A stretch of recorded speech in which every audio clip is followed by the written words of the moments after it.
በስመ ሥላሴ በስመ አብ ወወልድ ወመንፈስ ቅዱስ አህዱ አምላክ አሜን።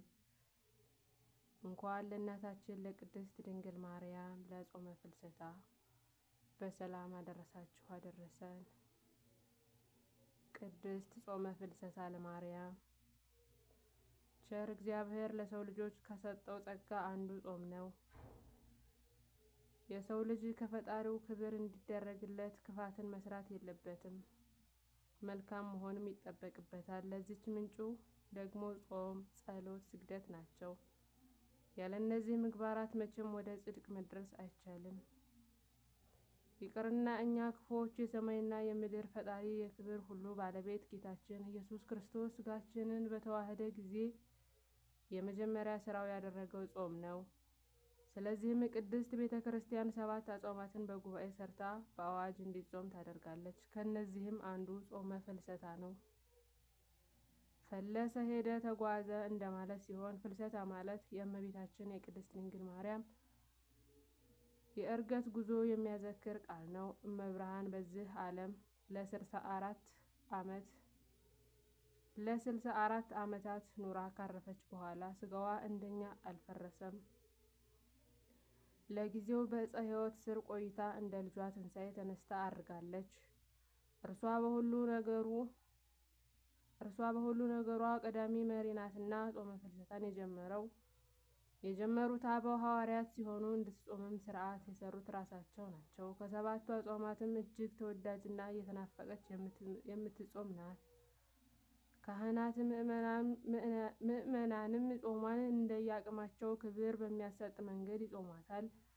የቻሉ ወደ ገዳማት ሄደው ጥሬ እየቆረጠሙ ውሃ እየተጎነጩ ክብር ያገኛሉ። ሌሎቹ ደግሞ ባሉበት ደብር አካባቢ እያደሩ ሌሊቱን ሰዓታቱን በነግህ ኪዳኑ ውዳሴ ማርያም ትርጓሜዋን በሰርክ ደግሞ ቅዳሴውን ይሳተፋሉ። የኔ ቢጤ ደካማ ደግሞ ጠዋት ማታ ወደ ደጇ እየተመላለሰ አደራሽን ድንግል ይላታል።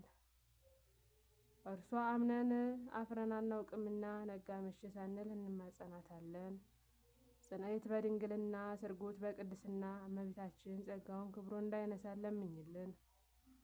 አእምሮውን ልቦውን ጥበቡን በልቦናችን ሳይብን አሳድርብን። አሜን። ጾሙን የፍሬ ትሩፋት የበረከት ያደርግልን። ቅዱሳን ዮሴፍ እና ኒቆዲሞስ እጅግ የተወደዱ ሞገስ የሞላባቸው ፈጣሪያቸውን በክብር ገንዘው የቀበሩ አባቶች ናቸው። ቅዱስ ዮሴፍ ዘአርማትያስ ቅዱሱ በእስራኤል ምድር ተወልዶ ያደገ ኦሪትን የተማረ ባለጠጋ ሰው ነው።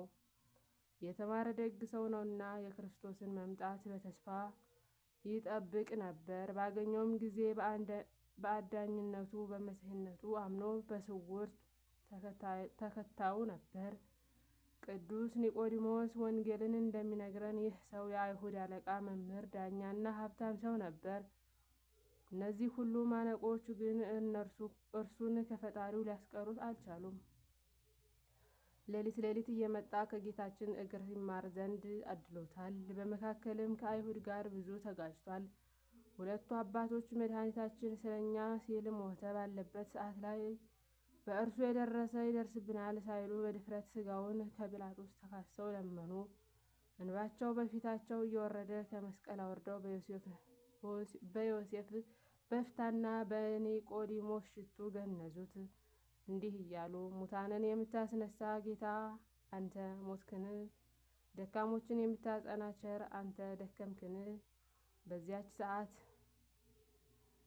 በዛች ሰዓት ጎለጎታ አካባቢ ዝማሬ መላእክት እየሰሙ የክብር ባለቤት ቀብረውታል። ጌታችንም ከተነሳ በኋላ በንጹሕ አንደበቱ ቃል ኪዳን ገብቶላቸዋል። እየሳማቸውም አከበራቸው። እንደገነዛችሁኝ እኔም በሰማይ በዕንቁ ዙፋን ላይ አስቀምጣችኋለሁ ብሏቸዋል እና አብረክሙ ዲበ መንበረ ሶፈር እንዲል ጻድቃን አበው ዮሴፍና ኒቆዲሞስ በተረፈ ዘመናቸው ወንጌልን ሰብከው ከአይሁድ መከራን ታግሰው በበጎ ሽምግልና አርፈዋል። ቅዱስ አቦሊ ሰማዕት።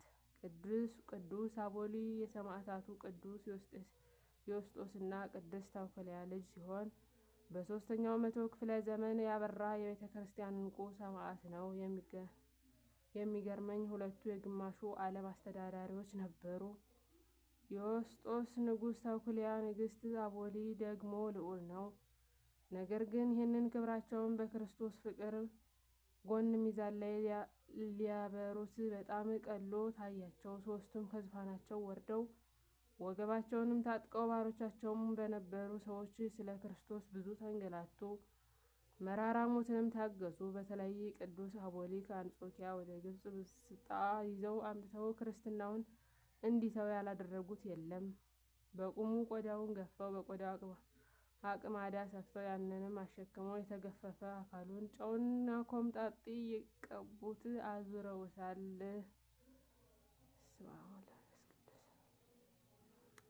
እርሱ ግን ጌታ በላከለት ድንቅ መልአክ ቅዱስ ሚካኤል ረዳትነት ሁሉን ችሎታል። በዘመኑ ብዙ ተአምራትን የሰራ ሲሆን አንድ ጊዜ ቤት ተንዶ 16 ሰዎች ቢያልቁ የተገፈፈ ቆዳውን እየጣለባቸው ተነስተዋል። በተአምራቱና ተጋድሎውም ብዙ ሺህ አሕዛብን ለክርስትና ብሎም ለሰማዕትነት አብቅቷል። እርሱም ከብዙ የመከራ ጊዜያት በኋላ በዚች ቀን አንገቱን ተከልሏል። ጌታችን ዜናህን የጻፈውን ያነበበውን የሰማውን ይቅር እለዋለሁ ብሎ ቃል ኪዳን ሰጥቶታል። ፈጣሪ ከጻድቃንና ከሰማዕታት በረከት አይለይብን። ወርሃ ነሐሴን ለበረከት ይቀድስልን። ነሐሴ 1 ቀን የሚከበሩ ዓመታዊ ቅዱሳን በዓላት፦ በዓተ ጾመ ፍልሰታ፣ አበው ሐዋርያት ዮሴፍና ኒቆዲሞስ፣ ቅዱስ አቦሊ ሰማዕት፣ ታላቁ ቅዱስ ጰላሞን ገዳማዊ፣ ቅድስት ሐና የእመብርሃን እናት፣ ቅድስት ሐና ነቢይት ወለተ ፋኑኤል፣ ደናግል፣ ቅዱሳት የንግሥት ሶፊያ ልጆች። ወርሃዊ በዓላት፦ ልደታ ለማርያም ድንግል እግዝእትነ፣ ቅዱስ ኢያቄም ወሐና፣ ቅዱስ ራጉኤል ሊቀ መላእክት፣ ቅዱስ በርተለሜዎስ ሐዋርያ፣ ቅዱስ ሜልክ ትሩፈ ምግባር።